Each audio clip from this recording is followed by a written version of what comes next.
नाजरीन, डकी बाई के dream house की हकीकत सामने आ गई। जी नाजरीन, वो घर, वो हाउस, वो ड्रीम हाउस जो डकी बाई ने कहा था कि इन्होंने 12 करोड़ रुपए का लिया है, वो असल में 4.5 लाख महीने के रेंट पे था। जी नाजरीन, वो प्रॉपर्टी डीलर सामने आ गया है और उस घर का मालिक मकान सामने आ गया है, जिन्होंने डकी बाई को 4.5 लाख रुपए महाना पे ये घर रेंट पे दिया था। और उसके बकौल ये डकी बाई दूसरे लोगों को बताता फिरता है कि ये जो ड्रीम हाउस उसने खरीद लिया है, लेकिन असल में ऐसा कुछ नहीं है। उन्होंने बाकायदा प्रूफ भी दिए हैं, जिसमें उन्होंने बताया कि ये जो घर है ये 11 महीने के लिए डकी बाई को रेंट पे दिया गया था।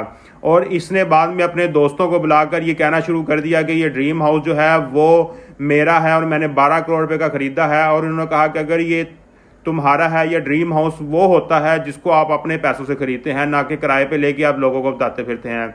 तो नाजरीन, आपको बताते चले कि डकी बाई जो हैं उन पर मुकदमा चल रहा है, क्योंकि उन्होंने बहुत से गैम्बलिंग के ऐप्स को प्रमोशन करने के लिए पूरी दुनिया को, पूरे पाकिस्तान को पागल बनाए रखा, जिस पर FIA ने एक्शन लिया और डकी बाई को गिरफ्तार कर लिया। और अब डकी बाई का जो रिमांड है वो ज्यादा किया जा रहा है। और इसकी वजह यह है कि जो डकी बाई हैं ये पूरे कंट्री हेड थे। इन सब जो गैम्बलिंग और जुए की एप्स है, इन सब के कंट्री हेड थे, मतलब इन सब के हेड थे और इन सबको चला रहे थे। अब बहुत से लोग कह रहे थे कि सिर्फ डकी बाई को क्यों गिरफ्तार किया गया है, बाकी लोगों को क्यों नहीं गिरफ्तार किया गया, क्योंकि पाकिस्तान में हर फेमस टिकटॉकर किसी ना किसी जुए की ऐप को प्रमोट कर रहा है। तो नाजरीन, डकी बाई को इसलिए गिरफ्तार किया गया क्योंकि डकी बाई जो हैं वो कंट्री हेड हैं, सारे जुए के ऐप्स के हेड हैं पाकिस्तान के अंदर, जिसकी वजह से सबसे पहले इनको गिरफ्तार किया गया। और इसके बाद दूसरे जो टिकटॉकर्स हैं या दूसरे सोशल मीडिया इन्फ्लुएंसर हैं जो कि जुए की ऐप्स को प्रमोट करते हैं, उनको भी गिरफ्तार किया जाएगा।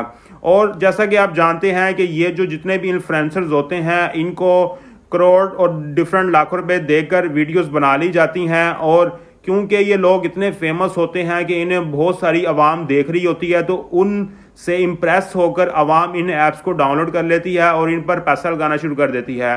और ये झूठ मूठ की वीडियोस बना लेते हैं कि ये जो घर है ये मैंने अपने पैसे से लिया, ये जो गाड़ी है मैंने अपने पैसे से ली, इतने करोड़ का घर मैंने सिर्फ इस ऐप से खरीदा, इतने करोड़ की गाड़ी मैंने इस ऐप से खरीदी। तो ये सब झूठ होता है, जिसके बहकावे में आके लोग वो ऐप डाउनलोड करते हैं और इस पर पैसा इन्वेस्ट कर देते हैं। जैसा कि आप जानते हैं कि ये जो इन्फ्लुएंसर होते हैं, इनकी वीडियोस पर लाखों व्यूज आते हैं। अगर उन लाखों की तादाद में से, मतलब 50 लाख लोगों ने अगर कोई वीडियो देखी है, तो उसमें से तकरीबन 2-3 लाख लोगों ने उस पर इन्वेस्ट कर दिया और 5-5 हज़ार एक पर बंदा भी इन्वेस्ट करे तो बात कहां से कहां जाती है। तो नाजरीन, इसी तरह ही ये जो जुए की ऐप्स हैं ये अपनी प्रमोशन करती हैं और अपनी प्रमोशन के लिए इन इन्फ्लुएंसर्स के जरिए अपनी प्रमोशन करवाती हैं। खैर, पाकिस्तान के साइबर क्राइम के अदारे ने भी इस तरह का खबरदार किया है, क्योंकि आपने बहुत सारी ऐप्स और बहुत सारी जो कंपनियां भी देखी होंगी जो बगैर रजिस्टर्ड होती हैं। जब लोग उसमें पैसा इन्वेस्ट कर देते हैं, उसके बाद 1-2 मंथ बाद वो कंपनियां भाग जाती हैं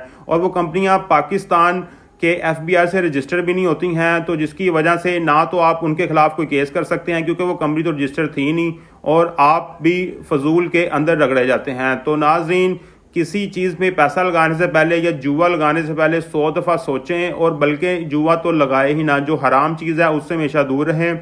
लेकिन अब जो बात है, ये बात सच है कि नहीं है कि डकी बाई ने वो रेंट पे लिया था या उन्होंने खुद खरीदा था, इस बात का जो फैसला है वो तो अब हमारे अदारे करेंगे। लेकिन आप इस पर क्या राय रखते हैं, लाजमी कमेंट सेक्शन में बताएं।